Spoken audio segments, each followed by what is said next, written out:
आदाब नाजरीन, मुंसिफ टीवी में आप सभी का इस्तकबाल है। मैं हूं सैयद अहमद जिलानी। आप देख रहे हैं JKL डायरी। पहले हेडलाइंस। उमर अब्दुल्ला ने यूथ कन्वेंशन से खिताब करते हुए कहा, कश्मीर की तबाही के लिए बीजेपी है जिम्मेदार, PDP को भी लिया आड़े हाथों।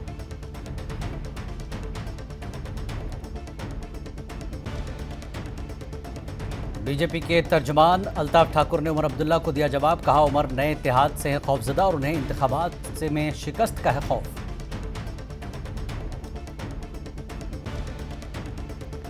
अपनी पार्टी ने आज जनूबी और वस्ती कश्मीर लोकसभा सीटों के लिए अपने उम्मीदवारों का किया ऐलान। जफर इकबाल मनहास अनंतनाग राजौरी सीट से और मोहम्मद अशरफ मीर वस्ती कश्मीर से लड़ेंगे इलेक्शन। 2024 की पहली तिमाही में 91,000 से ज्यादा सयाहों ने सोनमर्ग का किया दौरा। टूरिज्म डिपार्टमेंट को आइंदा और सयाहों के आने की है उम्मीद।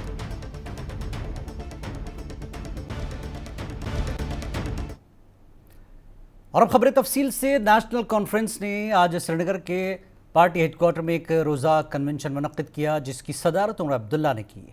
इसमें पार्टी लीडरान व कारकुनान ने शिरकत की। उमर अब्दुल्ला ने यूथ कन्वेंशन से खिताब करते हुए कहा कि आज हम कश्मीर में जो तबाही देख रहे हैं इसकी जिम्मेदार बीजेपी है, लेकिन सबका हदफ नेशनल कॉन्फ्रेंस पर है।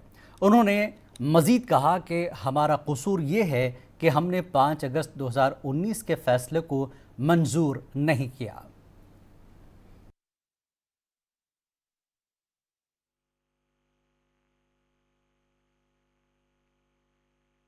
आखिरकार सारी तबाही जम्मू कश्मीर की जो हम आज देख रहे हैं उसके लिए कसूर बीजेपी का, लेकिन निशाना सबका जम्मू कश्मीर नेशनल कॉन्फ्रेंस।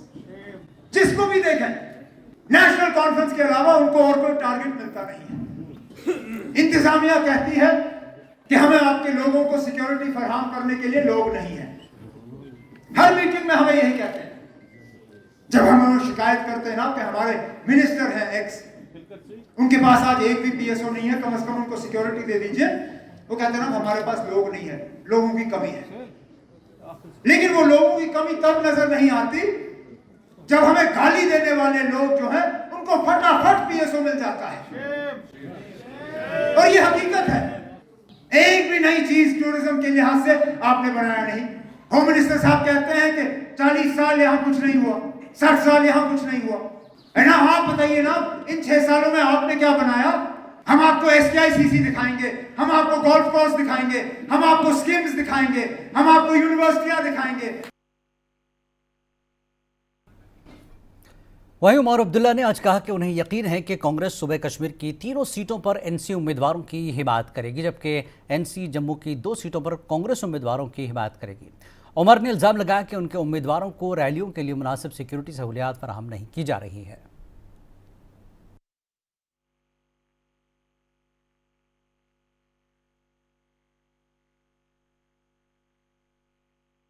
उन्होंने सीधा सीधा कहा है कि नेशनल कॉन्फ्रेंस की तीनों उम्मीदवारों को कांग्रेस का जो है पूरा समर्थन मिलेगा, पूरा सपोर्ट मिलेगा।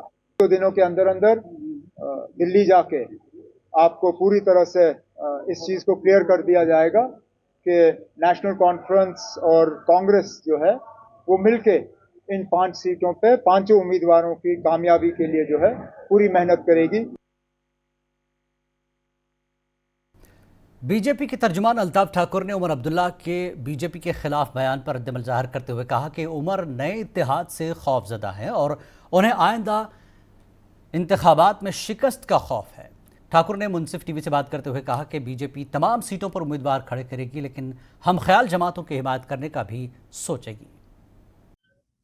नेशनल कॉन्फ्रेंस के नायब सदर उमर अब्दुल्ला ने आज बीजेपी को पूरी तरह से तनकीद का निशाना बनाया, जिनका उमर का कहना था कि बीजेपी जो है मुस्लिम मुखालिफ कार्रवाइयों में पूरे मुल्क में मुलव्वस है। हमारे साथ इस मुद्दे पे बात करने के लिए मौजूद हैं बीजेपी के स्पोक्स पर्सन अल्ताफ ठाकुर। अल्ताफ साहब, आपका खैर मकदम है मुंसिफ टीवी में। आपसे जानना चाहेंगे कि आज जो उमर अब्दुल्ला का बयान आया है, किस तरह से आप इस बयान को देखते हैं जिसमें खुल के उन्होंने बीजेपी की तनकीद की और बीजेपी को मुस्लिम मुखालिफ बताया? देखिए, उमर साहब की स्टेटमेंट को मैं उनकी फ्रस्ट्रेशन लेवल जो हाई हुई है उसी से मतलब में उसको ले रहा हूं।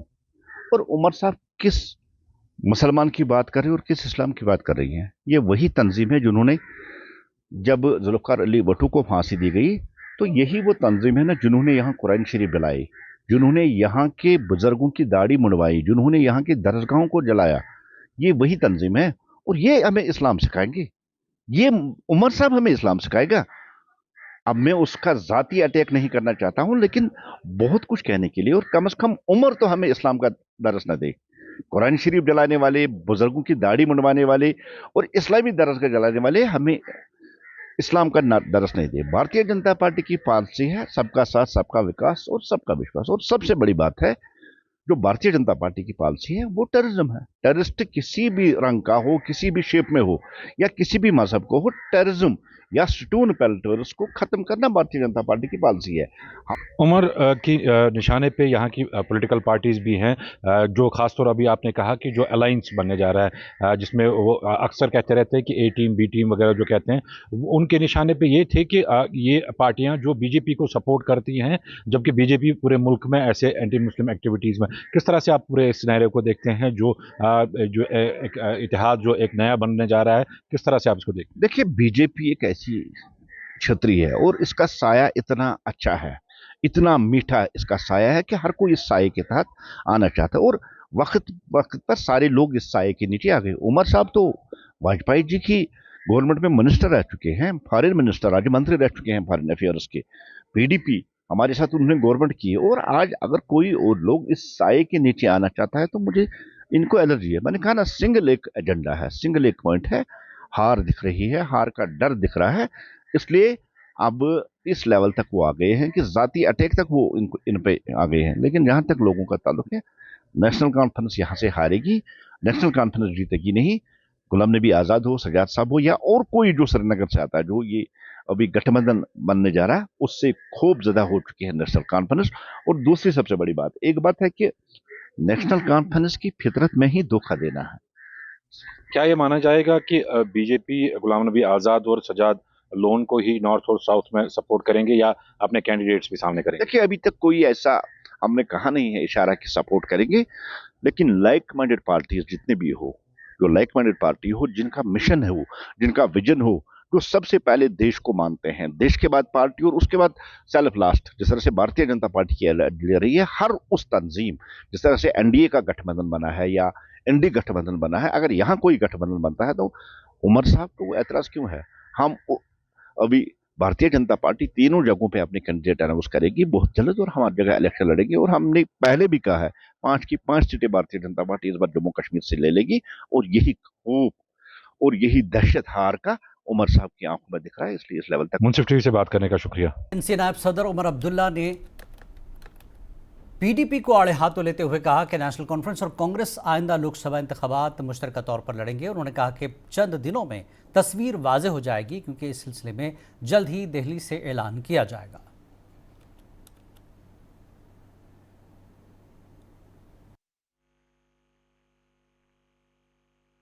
आप डीडीसी के नतीजे निकालिए और देखिए कितने वोट ट्रांसफर हुए। क्या उस वक्त वोट पीडीपी से नेशनल कॉन्फ्रेंस को ट्रांसफर हुए, या नेशनल कॉन्फ्रेंस से पीडीपी को, या उस वक्त पीसीबी थी, क्या वोट ट्रांसफर हुए या नहीं? उसी से आपको जवाब मिल जाएगा। मैं कौन होता हूँ ना अब मुल्क के बाहर ये रियासत के बाहर कैंपेन कर। मैं अदना सा वर्कर हूँ नेशनल कॉन्फ्रेंस का। मेरी जिम्मेदारी जो है इन 3 सीटों।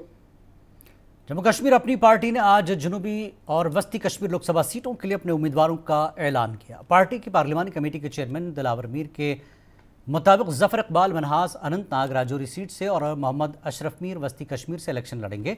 मीर ने एनसी और पीडीपी को ए टीम और बी टीम कहने पर तनकीद की।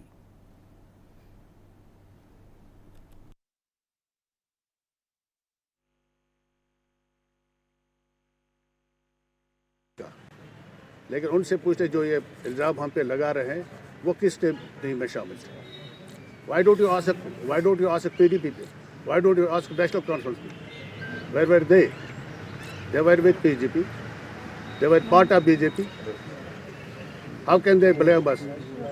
हमने कभी उनसे अलायंस नहीं की, कुछ नहीं किया बीजेपी के साथ। मीर साहब, उस्मान मजीद साहब के बारे में ये स्पेकुलेशन हो रही थी कि वो आपके कुपवारा के कैंडिडेट होंगे, वो नहीं है, लेकिन वो मीटिंग में भी नहीं है। ये तो अफवाह ही है ना। आप अफवाहों पे अगर भरोसा करेंगे तो फिर क्या होगा? उस्मान साहब मीटिंग में इसलिए नहीं है।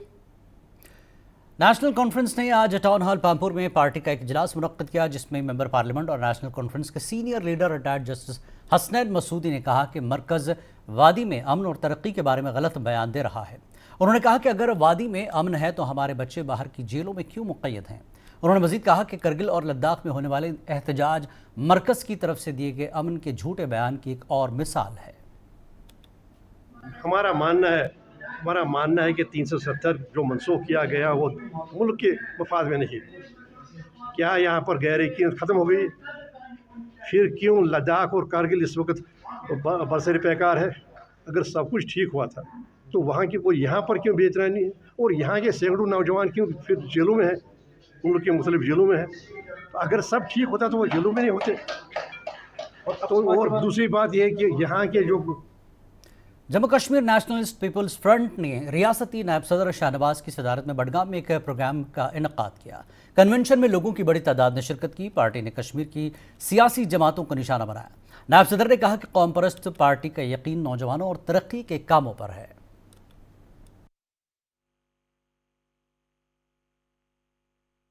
एक्चुअली मेरा खुद का प्रपोजल है कि I am to be a candidate if party recommended me or not, I will be a candidate. This is whole my gathering, and I proposed him कि you announce here, आप यहाँ candidate का नाम announce कर लीजिए। आप candidate का नाम अनाउंस कर लीजिए तो पार्टी करेगी या ना करेगी, लेकिन कैंडिडेट हम कंटेस्ट करेंगे किसी भी सूरत। सुबह जम्मू को वादी कश्मीर के साथ जोड़ने वाले तारीखी मुगल रोड पर बर्फ हटाने का काम मुकम्मल हो चुका है। ताहम रोड पर कई जगहों पर पीसियां गिराने की वजह से रोड को अभी भी ट्रैफिक की आमदरफ्त के लिए बंद रखा गया है। एक आला अफसर ने बताया कि इस रोड पर दोनों तरफ से बर्फ हटाने का काम मुकम्मल हो चुका, ताहम कुछ जगहों पर पीसियां गिराने की वजह से रोड खोलने में मुश्किलात पेश आती हैं।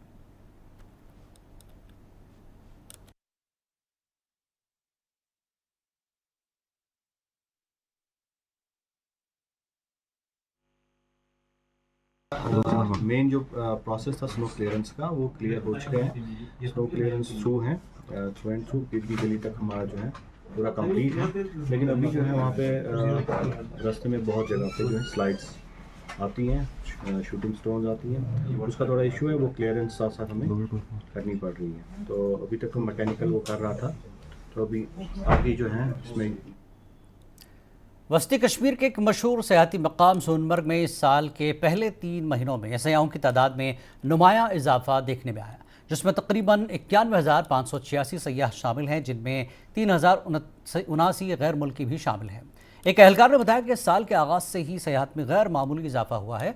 सयाहत के शोबे के अराकीन ने तकरीबन 3 साल के वक्फे के बाद इसे अपने कारोबार की बहाली के तौर पर देखते हुए सयाहों का पुरजोश इस्तकबाल किया और सोनमर्ग को मज़ीद सयाहों को राग़िब करने के लिए फ़रोग़ देने की बात कही है।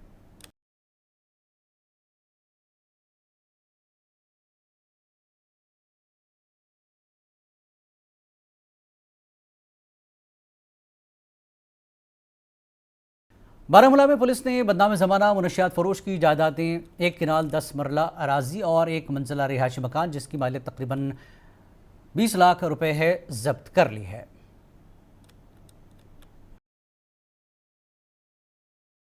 और आम इंतखाबात लोकसभा 2024 में ज़िला किश्तवाड़ में 19 अप्रैल 2024 मरला 1 को अपना वोट डालने के लिए लोग अपने साथ पोलिंग बूथ पर कोई एक दस्तावेज़ा साथ लाएं। Deputy commissioner Kupwad doctor Divyansh Yadav आम इंतखाबात लोकसभा 2024 के ज़िला इंतखाबी अफसर किश्तवाड़ की तरफ से जारी एक वीडियो में वोट के मुतालिक लोगों में बेदारी पैदा करने के लिए PWDS और बुजुर्ग शहरियों के लिए होम वोटिंग पर अगले हफ्ते से शुरू होने वाला है। जैसा कि आप सभी को पता है कि 19 अप्रैल को किश्तवाड़ में जनरल इलेक्शन यानी कि पार्लियामेंट्री इलेक्शन का मतदान वोट होने वाला है। इसमें हमारे यहाँ पे 1,75,000 से भी ज्यादा वोटर्स हैं, जो लोग इस बार अपने वोट के राइट को एक्सरसाइज करेंगे और डेमोक्रेसी के इंपॉर्टेंट भागीदार बनेंगे। मैं आप सभी की जानकारी के लिए बता दूं कि हमारे पास अब ये voter information motor vehicles department Kashmir की जानिब से शिमाली कश्मीर के जिला बारामूला के सुपुर में रोड सेफ्टी ऑडिट के तहत स्कूल बसों का इंस्पेक्शन किया गया। इस मौके पर मोटर व्हीकल्स एक्ट 1988 और सुप्रीम कोर्ट ऑफ इंडिया की गाइडलाइंस के तहत ऑन स्कूल बसेस का मुआयना किया गया और इस मौके पर असिस्टेंट रीजनल अफसर श्रीनगर मुबशिर जान मौजूद रहे और उनके हमरा असिस्टेंट रीजनल ट्रांसपोर्ट अफसर बारामूला मौजम अली भी मौजूद थे। ये हमारे सीनियर अफसरान की ये हुक्म है और एक सर्कुलर भी जारी हुआ है कि हम सेफ्टी ऑफ स्टूडेंट्स देखें, इनका ट्रांसपोर्टेशन कैसे होता है within district outside district. उस ज़मीन में एक प्रोटोकॉल होता है, we call it automotive industry standard 063। उसके कुछ 20 प्रोटोकॉल्स है, वो हम चेक करने आए थे, जिसमें येलो कलर, ग्रिल, वाटर टैंकी जो इनका या वाटर रिजर्वायर होता है, अटेंडेंट, ड्राइवर और जो भी ये एग्जिट डोर्स हैं वो हैं, फायर सप्रेशन सिस्टम कैसा है। अभी आपने देखा होगा हमने एक ड्रिल भी कराई। स्कूल बसेस में जैसा कि अभी मुबशिर साहब आपको बता रहे थे कि सुप्रीम कोर्ट गाइडलाइंस हैं, उसमें है कि हर बस में फायर एक्सटिंग्विशर्स भी होने चाहिए। तो ये एक स्कूल अथॉरिटीज़ की भी एक रेस्पॉन्सिबिलिटी बनती है कि जो उनके ड्राइवर्स हैं उनको वो बिल्कुल ट्रेन करें कि अगर कहीं ना खुदा ना खासा कहीं ऐसा इंसिडेंट होता है तो वो जो फायर एक्सटिंग्विशर गाड़ी के अंदर मौजूद होते हैं उनका सही इस्तेमाल कैसे करना है और आग कैसे बुझानी। 33 के भी बानीपुरा गुरेज लाइन को भारी बर्फबारी की वजह से नुकसान पहुंचने की वजह से गुरेज पिछले 1 महीने से बिजली से महरूम है। मकामी लोगों के मुताबिक मुल्क की आज़ादी के बाद उन्हें पहली बार चंद माह पहले बिजली फराहम की गई थी। ताहम मौसम सरमा के दौरान तरसीली लाइन में बार बार फॉल्ट आया, जिस वजह से इलाके की बिजली सप्लाई मुनक़दा पड़ी है। मकामी लोगों ने फौरी तौर पर बिजली की तरसीली लाइन बहाल करने का मुतालबा किया।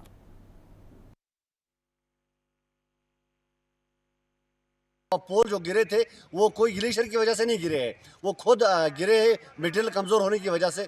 तो अब हम एलजी इंतज़ामिया से गुजारिश करते हैं कि इस पे खुद मुदाखलत करे और यहाँ के लोगों को जो है बिजली जल्दी जल्दी फराहम की जाए ताकि यहाँ के लोग ज़्यादा से ज़्यादा सफ़र ना करें। इसलिए हमारी डिस्ट्रिक्ट एडमिनिस्ट्रेशन से भी गुजारिश होगी और पीडीडी के जो एमडी है उनसे भी गुजारिश होगी कि जल्दी से जल्दी गुरेज में पावर को रिस्टोर किया जाए ताकि यहाँ के लोग रमज़ान के महीने में भी सफ़र ना करें।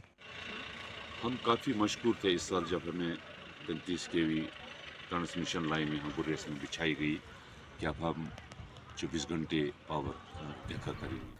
शुमाली कश्मीर के ज़िला बारामूला के जहनपुरा में सीआरपीएफ 53 बटालियन की जानब से एक मुफ्त तिब्बी कैंप का इनेकाद किया गया, जिसमें मुख्तलिफ इलाकों से आए लोगों ने शिरकत की। इस दौरान कमांडिंग अफसर 53 बटालियन संजीव कुमार शर्मा ने कहा कि हमने आज इस इलाके में ये तिब्बी कैंप किया और इसका मकसद हमारी आवाम है और उनको फ़ायदा मिलना चाहिए।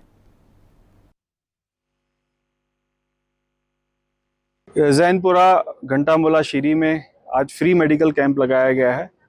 ये कैंप सिविक एक्शन प्रोग्राम के तहत 53 बटालियन सीआरपीएफ की तरफ से आयोजित किया गया है और इसको हमने हमारे शहीद Shri Ghulam Jilani Khan assistant commandant 157 battalion CRPF की यादगार में इस फ्री मेडिकल कैंप को इस गांव में किया है। और इसका मकसद हमें एक तो श्री गुलाम जिलानी खान साहब की जो हमारे देश के लिए सर्वोच्च बलिदान उन्होंने दिया उसकी यादगार को बनाए रखना। 162 battalion central reserve police force के ज़ेर एहतमाम सिविक एक्शन प्रोग्राम के दौरान एक मुफ्त मेडिकल हेल्थ चेकअप कैंप का इनेकाद किया गया। मुफ्त तिब्बी कैंप गवर्नमेंट मिडिल स्कूल खानगुंड खमरियाल में किया गया और लोगों में मुफ्त अद्वियात तकसीम की गई। मेडिकल कैंप के दौरान इलाके की खवातीन, बच्चों और बुजुर्ग शहरियों में लोगों की बड़ी तादाद ने शिरकत की और 190 से ज़्यादा अफराद ने कैंप से फ़ायदा उठाया।